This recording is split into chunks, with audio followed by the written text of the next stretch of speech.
제가 봉독해 올리도록 하겠습니다. 압살롬과 온 이스라엘 사람들의 이르되 아렉 사람 후세의 계략은 아히도벨의 계략보다 낫다니 이는 여호와께서 압살롬에게 화를 내리려 하사 아히도벨의 좋은 계략을 물리치라고 명령하셨습니다라. 아멘. 목사님 말씀 주시겠습니다. 하나님께서 압살롬을 죽이기로 작정을 하셨다. 무섭죠. 저와 여러분들은 하나님과 함께하는 삶 가운데 들어온 이 복을 절대 뺏기지 마시게 되길 바랍니다. 자, 명령하셨습니다. 그러니까 분명히 사람들만 얘기하고 있잖아요. 그렇죠? 그러는데 이렇게 얘기를 하신단 말이에요. 그 얘기는 무슨 말입니까? 모든 사람의 마음과 생각을 움직이시고 주장하시는 분이 하나님인데 압살롬과 그와 함께한 사람들의 마음은 악한 대로 내버려 두고 다윗과 그와 함께한 사람들에게는 더욱더 힘을 얻을 수 있고 지혜를 얻을 수 있도록 능력을 주시고 이렇게 되는 것을 지금 우리는 여기서 이제 볼 수가 있는 것이죠. 자, 그러면 이제 저와 여러분들 여기서 이제 뭘 봐야 됩니까? 서론적으로 먼저 볼 것이요. 분명히 외관적으로는 하나님이 보이질 않아요. 외관으로는 사람의 눈으로 볼 때는. 그래서 일단은 발람군들이 이렇게 큰 기세를 올리고 있죠. 16장 말미에 나와 있는 압살롬이 이제 행했던 그 첩들을 취하는 행위는 발람군에게는 완전한 승기를 주고 사기를 주는 그러니 이제 또 단결력을 만들어주는 그런 행동이 되죠. 거기에다가 이제 중요한 모사 누굽니까? 16장 23절에 보니까 하나님의 것과 같았더라. 신적인 지혜가 있었던 거죠. 아히도벨이죠.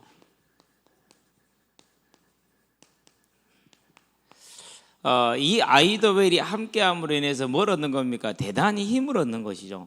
그래서 이제 거의 뭐 끝난 것 같아요. 아히도벨의 계략대로 이제 오늘이면은 모든 게 다 마무리가 되죠. 다윗을 죽이면 끝나는 것이니까. 이럴 때 우리가 뭘 봅니까? 그런 것 같았는데 뭐가 있었어요? 그것은 단지 그들이 이기는 것이 아니라 하나님의 무엇임이라고요? 기다림이라는 사실. 우리는 이것을 언제나 기억할 수 있게 되기를 바라고. 이 기다림 끝에 뭐가 임했습니까? 하나님의 드디어 뭐가 임하기 시작하죠? 이제 심판이 이루어지기 시작하죠. 이사야서 40장 28절에 보니까 야곱아 네가 어찌하여 원망하고 불평하고 두려워하느냐? 너희 하나님 여호와는 명철이 한이 없는데 피곤치도 하고 곤비치도 않는다라는 거. 언제나 우리를 보고 있다라는 것이죠. 그래서 우리는 뭘 믿는 겁니까? 히브리서 보니까 11장 1절에서 2절에 우리는 믿음은 바라는 것들의 세상에 보이지 않는 것들의 증거라 그랬어요. 우리의 시선으로는 즉 외관성으로는 하나님이 보이지 않는다 할지라도 저와 여러분의 믿음으로는 하나님을 바라보고 뭐 하면 됩니까? 이제 그 하나님의 작정을 이룬 사람들의 충성과 같은 충성이 저와 여러분들에게 있게 하시게 되길 바랍니다. 가만히 있는다고 되는 것은 아니죠. 뭐가 필요합니까? 저와 여러분들의 충성, 곧 하나님의 나라를 차지하는 사람들이 되시기 바랍니다. 그래서 본론 들어가 보면은 하나님의 작정하십니다. 이전 성경은 이제 명령하셨습니다가 아니라 작정하셨습니다라고 쓰여져 있었죠. 그래서 작정이라 이렇게 한번 채워봤어요. 우리가 이제 여기서 보는 게 뭡니까? 미련함이죠. 다른 말로는 뭐가죠? 은혜를 거절한 거죠. 그 대표적인 게 이사야서 6장 9절에서 10절이에요. 무슨 말이죠? 보아도 보지 못하고 들어도 듣지 못하고. 마태복음 보니까 13장 13절에서 그걸 인용을 하고 있죠. 어떤 미련함입니까? 분명히 다윗과 함께 했던 하나님, 얼마나 증거들이 많아요. 그렇죠? 다윗이 골리앗을 쓰러뜨릴 때부터 시작해서 지금까지 함께 했던 하나님이죠. 그 중에 가장 큰 증거는 뭡니까? 사무엘하 12장 10절에서 12절까지 뭐죠? 나단 선지자를 통해서 분명히 하나님 뭐에서 다윗의 죄를 지적했고 그 죄에 대한 결과를 지적을 했죠. 그래서 13절에 뭐죠? 회개하죠. 회개하니까 뭘 줍니까? 죽지 않을 것이라는 생명에 대한 보장을 주셨어요. 자, 그러니까 이 사실만 보더라도 뭐 할 수 있어요? 반역을 한다라는 것 자체는 틀린 것이죠. 세 번째 어떤 게 있습니까? 중요한 것은 자, 신명기 보니까 17장 15절이죠. 누구만 왕이 될 수 있어요? 하나님이 지명한 사람만 왕이 될 수 있어요. 아무나 왕이 되는 게 아니고 하나님이 지명을 해줘야 왕이 될 수가 있는 거죠. 그러는데 이 사실을 모르는 거예요. 이 사실을 모르니까 어떻게 된 거예요? 당연히 이제 사람의 생각으로 나서고 사람의 방법으로 나가는 것이죠. 그렇죠. 자, 이 사실도 모른 채 그 다음에 또 뭘 모르는 겁니까? 베드로후서 3장 8절 9절만 써도 돼요. 자기들에게 지금 이렇게까지 하나님이 다윗을 몰아가면서 시간을 주시는 이유가 뭐라고요? 회개를 기다리시는 거예요. 가능하면 하나님은 용서하시기 때문에 회개를 기다리셨죠. 근데 그걸 물어봤어요. 이 회개를 멸시한 거라. 하나님이 기다리심을. 그래서 너희는 어찌하여 그 하나님의 인내하심을 멸시하느냐라고 얘기를 하죠. 베드로전 3장 20절에 그렇게 얘기를 하고 있어요. 오래 참고 계시는 것이 그냥 참는 게 아니라 너희가 돌아오기를 원해서 오래 참으시는 거예요. 왜 너희는 그걸 멸시하니? 이렇게 지금 얘기를 하고 있잖아요. 저와 여러분들은 뭘 보는 겁니까? 사람이 딱 잡히고 쓰이게 되면은 모르는 거예요. 이번에 뭐 그 주영광교회 그 JMS 정명석이가 하나님이래. 그 말이 돼요? 근데 딱 잡히면은요 누가 뭐라 해도 안 통한다니까요. 여기 운동장에 거의 매일 보거든요. 그 교회 성도를. 그 사람을 만나고 진짜 몇 번 물어봤어. 어느 교회냐고. 궁금하니까 교회를 다닌다고 그러니까. 근데 교회를 얘기 안 하더라고. 근데 이제 나중에 어울릴 때 보니까 주영광 교회더라고. 뭐 어차피 알게 될 건데 그렇죠. 근데 몰라요. 뭐 정명세가 재판을 받고 교도소에 있고 그런 거 다 가도 그 사실을 인정해야 안 해요? 그 사실을 인정을 안 해요. 재판이 잘못됐다고 말하지 그 사실 인정 안 해요. 그게 시인인 거예요. 시인인 거. 그렇죠. 신천지 보세요. 얼마나 씌여 있습니까? 완전하게 씌여 있잖아요. 그런데 똑같아요. 그 미련함이라는 게 그런 거죠. 아니 이 증거를 보고 저 지혜로운 사람이 이걸 모르는 거라니까. 아히도벨 같은 경우도. 그렇죠. 자, 그 미련함의 기다림이 끝나게 뭐가 됩니까? 하나님의 심판이 시작되죠. 심판의 계시가 뭡니까? 누구를 부르라? 후세를 부르라.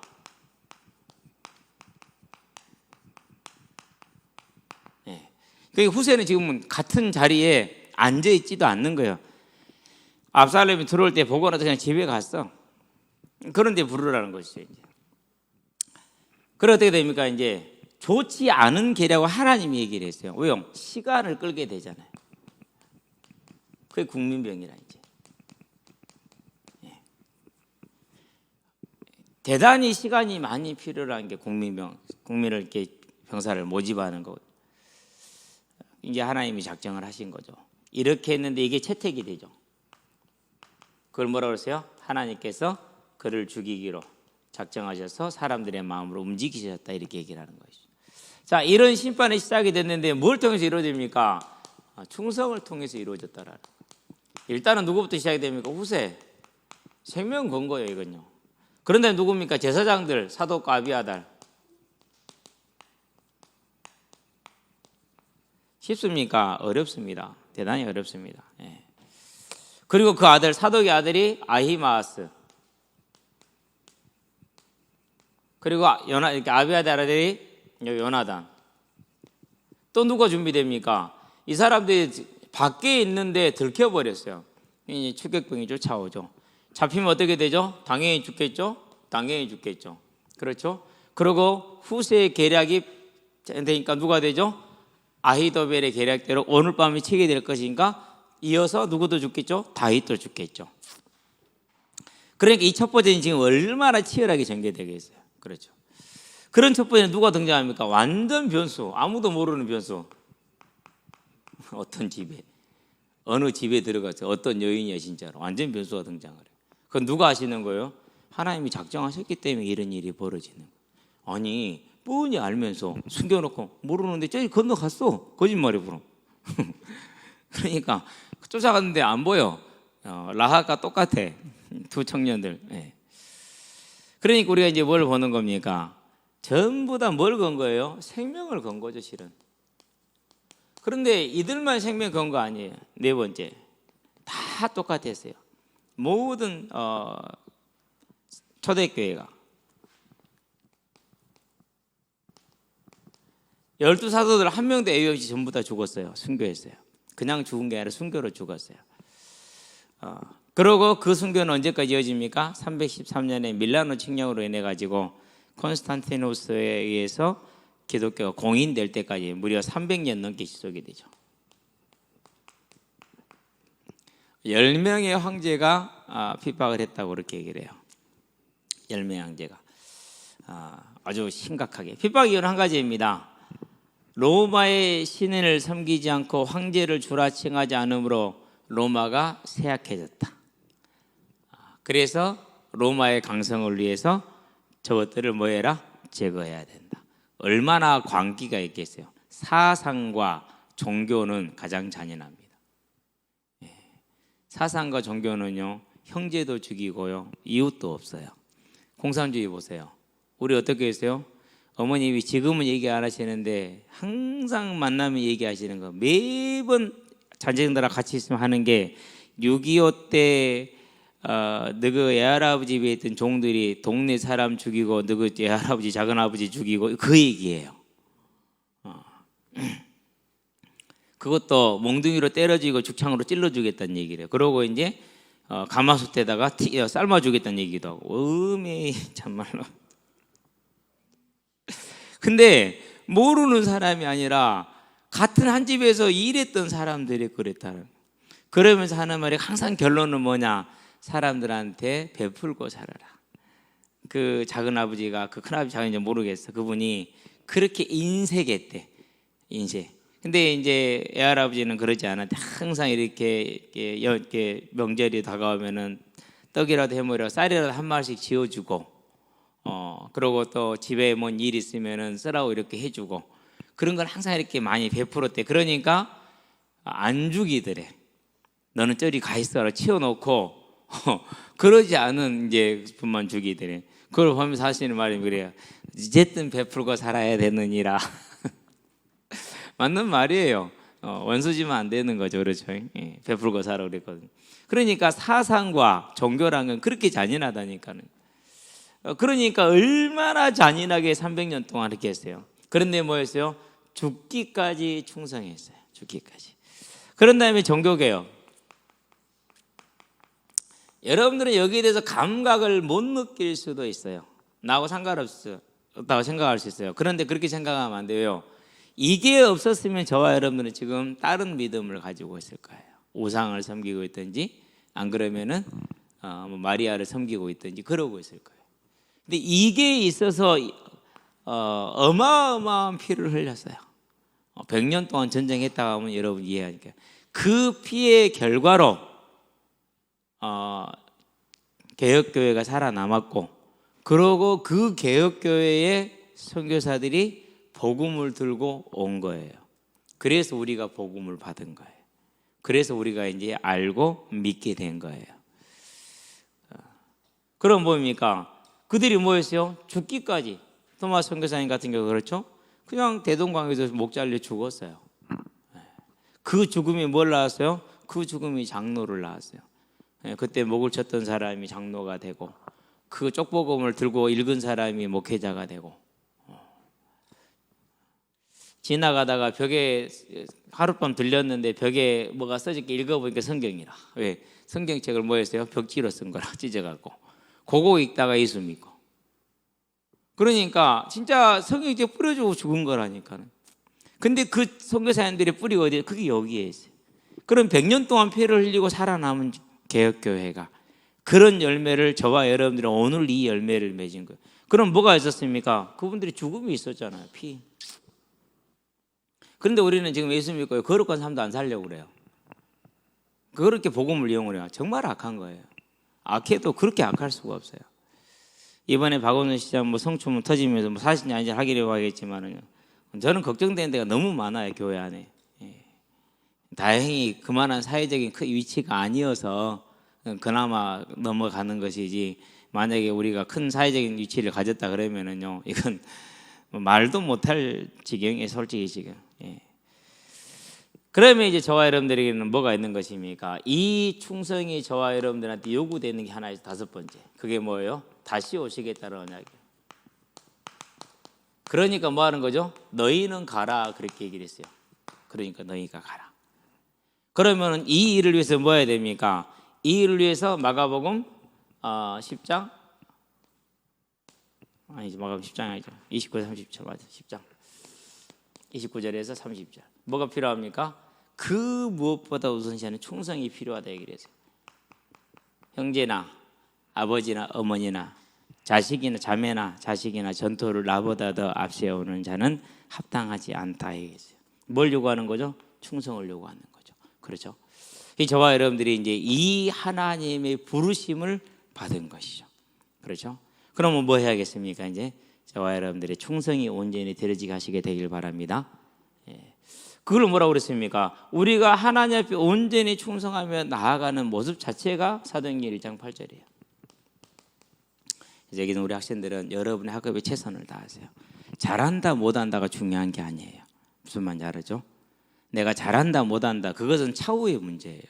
내 삶에 충실하는 게 중요해요. 우리 직장인들은 열심히 일을 해야 돼요. 내가 맡은 바 업무는 뭐가 안 나야 돼요? 펑크가 안 나도록 열심히 해야겠죠. 그러면서 뭐 해야 됩니까? 저와 여러분의 삶은 누가 봐도 저 사람은 예수 믿는 사람 맞아 라는 뭐가 있어야 돼요? 향기가 있어야 돼요. 그걸 거룩이라고 표현하죠. 거룩이라고. 술을 먹는다고 구원 못 받는 건 아니에요. 그러나 예수 믿는 사람이 술 먹는 걸 보면 불신자들이 안 좋아해요. 담배를 피운다고 해서 구원 못 받는 거 아니에요. 응답 못 받는 것도 아니에요. 그러나 이 사회의 문화 자체가 그것을 허락하는 문화는 아니에요. 이 사회가 원하는 기회의 모습은 그런 모습이 아니에요. 그렇다면 뭐 해야 돼요? 그렇다면 저와 여러분들은 누구를 위해서 한 영혼을 얻기 위해서라면 절제해야죠. 끊어야죠. 그게 필요한 거예요. 그래서 내 주변 사람들에게 저놈이 예수 믿더니는 달라졌다라는 소리를 들어야 돼. 옛날에 그렇게 마시고 피우대더니 요즘은 막 이렇게 애쓴다, 고생한다. 나는 저래서 예수 안 믿을란다. 그래야 돼요. 그게 증거예요. 그런 사람들이 나중에 문제가 오면은 누구 찾아요? 반드시 예수를 찾아요. 나는 저러니까 예수 안 믿을란다. 이런 사람들이 나중에 예수를 찾게 된다니까요. 그런 사람 중에 한 사람이 저잖아요. 아까도 얘기했지만은요, 학생들한테 아니 예배 끝나고 나서 찬송합시다 찬송했어요. 그리고 하나님 아버지 우리 하나님 아버지 간구했어요. 그리고 끝나고 나서 2부 순서를 내요. 있잖아 누가 있잖아 자자자. 아니 내가 보니까 그렇게 열심히 찬송하고 열심히 기도하고 그러더니는 2부 순서는 남 욕하고 있어. 그것도 전부 다 자기 뭐 동네에 다 한 동네니까 다 알고 사는 사람들이고 같이 일하고 사는 사람, 같이 품앗이하고 사는 사람들이잖아요. 그렇죠. 그렇다 들어보면 교회 사람 욕하고 있어. 이건 진짜로 빌어먹을 종자들이네. 내가 이거 믿어서는 안 되겠네. 확신을 가졌다니. 근데 뭐 그런 개인의 확신은요, 하나님의 때가 되면은 작정하시면은 방법이 없더라고요. 하나님께 가는 밖에 없어요. 그러는데 어쨌든지 간에 안 좋은 영향을 준 건 맞아요. 그래서 덕택에 교회에 갈 때 뭘 알게 됐느냐, 그 가기 전부터 뭐 결정이 났느냐, 교회에 다닌다고 해서 그 사람이 다 하나님의 사람은 아니고 그 사람이 기준은 아니다. 기준은 하나님이다. 그건 교회 가기 전부터 세워져 있었던 거예요. 교회 가기 전부터. 그 정도는 구분을 하고 살아야지. 그것도 구분 못하고 사는 것 좀 곤란한 거잖아요. 그렇죠? 그 인생 자체가 평생 곤란하게 그것은. 그러니까 청년 때도 이미 그 구분을 해놓고 있었거든요. 교회 와서 보니까 이런 모습 저런 모습 다 보잖아요. 아무 상관없어요. 그건 그 사람 일이지 나하고 상관없는 거예요. 그건 그 사람이지 하나님과 상관없는 거예요. 그 사람은 하나님과 상관이지. 저와 여러분들에서 뭡니까? 어쨌든지 간에 우리는 이제 이 하나님의 뜻을 이루는 명령을 받은 자들이 뭘 요구되냐? 생명을 건 충성이 요구돼. 어느 정도면 됩니까? 이 정도까지는 못 간다 할지라도 20장, 24절. 우리에게 주어져 있는 이 복음을 전하라는 그 하나님의 명령이 저와 여러분의 전부가 돼서 뭘 보라고요? 그래서 이제 모든 민족을 보는 거죠. 전에는 이제 그 기도책을 안방으로 하다 지금은 이제 목양실로 가지고 왔어요. 가만히 앉아 있으면은요 있을만 하거든요. 안 덥거든요. 돌아다니면 더워도 단지 아직도 그 본드 냄새가 좀 나서 머리가 아픈 것은 이제 겨울에는 괜찮더니는 여름 되니까 본드 냄새도 좀 나네요. 그래서 머리가 아프긴 한데요. 그래서 이제 같이 보면서 항상 마음속에 담죠. 뭐라는 겁니까? 저와 여러분들을 하나님이 택했잖아요. 그렇죠. 그래서 하나님이 작정하신 것은 재림이 맞아. 그런데 이 작정을 이루는 게 누구였다고요? 저들의 충성이어서 나의 충성이야. 그럼 뭐 하면 됩니까? 이제 그러면은 안전하사나 비가 오나 눈이 오나 뭐 하는 거예요? 이제 요 나의 충성이 복음을 전하는 전도에 있게 하는 것이죠. 그게 저와 여러분이 할 일이죠. 그렇죠. 그래서 조용히 지금도 많이 기도하는 것이 뭐냐면은요. 하나님 정말 이 땅의 정치인들에게 지혜를 주세요. 기도해요. 필요하더라고요. 이 땅의 경제에 하나님 우리에게 답을 주세요. 또 기도해요. 그러면서 무슨 기도하느냐? 하나님 이 땅에 이제 포항제철을 그러니까 우리 광양제철을 중심으로 한 경제에서 경제의 중심지가 다원화되게 해주세요. 기도하고 있어요. 다원화돼야 돼요. 빨리 다원화돼야 돼요. 기도해요. 근데 내가 광양에 살고 하나님 살게 하셨으니까 기도하는 거죠. 그렇죠. 자, 그러면서 진짜 기도하는 게 뭡니까? 다른 거 기도하는 게 아니에요. 나가기 전에 선교사님들. 뭐 한국 사람뿐만 아니라 수많은 나라에서 선교사들을 파송을 하잖아요. 그런 선교사님들을 위해서 교단도 다르고 믿음의 색깔도 조금씩 다르고 중간 강조점도 많이 다르고 그래요. 그래도 어차피 한 식구거든요. 위해서 기도하죠. 항상. 더군다나 코로나가 오니까 어떻게 됩니까? 이제 오늘 10일 기준으로 미국이 7만 명이 넘었어요. 저는 4월 달에 10만 명 넘어갈 줄 알았거든요. 10일 기준으로 7만 1,000명 하루 약진자가. 그러고 사망자가 다시 증가를 시작을 했어요. 이건 사인이 좀 다른 얘기예요. 이전에는 몸이 안 좋은 분들, 나이 드신 분들이 죽었는데 지금은 그게 연령대가 이제 어디로 내려왔다라는 거요. 건강한 사람도 걸리면 죽어가는. 그래서 D614G라는 이 변형체. 614 빼면 D진다가 되죠. D진인가? 앞에가 D, 614 끝머리가 G거든요. 빼면 DG. 요게 이제 전파력이 강한데 이유는 뭐냐? 바이러스 배출량이 많대. 활동성이 더 크다라는 얘기가 되죠. 그러니까 선교사님들을 위해서. 동기가 이제 뭐 선교대 한다고 들어왔어요. 난 본부 보고 있으면 좀 이상해요. 왜 저렇게 해서 아까 지금 상황에서 하면 안 되거든요. 근데 굳이 한다고 해가지고 또 들어와서 이제 뭐 격리하고 있다고 그러더라고요. 앞으로 8월 달도 마찬가지예요. 지금 상황에서 하면은 안 돼요. 어떤 상황이든지. 그래서 어쨌든 저와 여러분들은요 전도와 선교를 놓고 그러면 한 가지 고민할 게 있어요. 뭘 고민해야 돼요? 새로운 형태를 고민해야 돼요. 이제까지 써왔던 방법 말고 하나님이 다른 걸 요구할 수도 있어요. 또 한 가지는 뭐 해야 돼요? 진짜 우리의 시대를 품고 기도해야 돼. 그걸 뭐라고 하지? 회개라고 그래요. 우리는 교회를 요겠지 교회를 품어본 적은 없어요. 우리 학생들은 잘 모르지만 우리 오랫동안 이 교단에 있었던 분들은 알아요. 멸시하고 요겠지 교회를 품어본 적은 없어요. 근데 그건 정말 안 좋은 거예요. 뭐 해야 돼요? 이제는 우리가 품어야 돼요. 하나가 돼야죠. 그렇죠. 그래서 저와 여러분들이 이제 하나님의 뜻대로 행함으로 말미암아서 하나님의 작정하심이 이루어지는 재림하여 성취되는 주역들로 서기를 주의 이름으로 축원드립니다. 기도합시다. 살아계신 아버지 하나님, 하나님께서 압살롬과 그와 함께한 자들에게 화를 내리기로 작정하셨으나 그 뜻을 이루는 데는 수많은 충성된 자들의 헌신이 있었던 것처럼 주께서 다시 오리라는 언약을 우리에게 주신 것을 이미 계획하셨으나 그것이 이루어지는 것은 우리의 충성에 달려 있으니 그것을 알고 온전히 하나님의 나라에 충성하는 자들이 되어짐으로 언약 성취의 주역으로 서서 주님 오시는 그날에 하나님의 칭찬과 상급을 얻는 하나님의 자녀들이 될 수 있도록 우리에게 마음과 생각과 삶과 한강 모든 걸 붙들어 주시기를 그리스도신 예수의 이름으로 기도합니다. 아멘. 이제는 우리 주 예수 그리스도의 십자가의 죄인을 위한 대속의 은혜와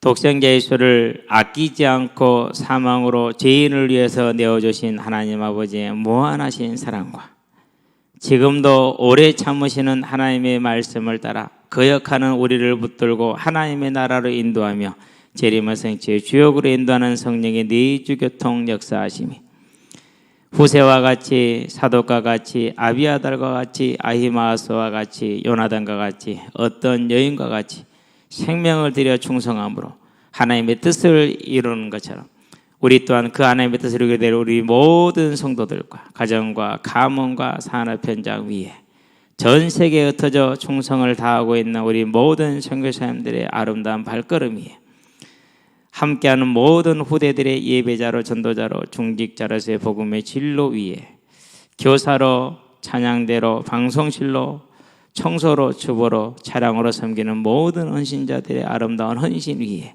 지금으로부터 영원토록 함께 계실지어다. 아멘.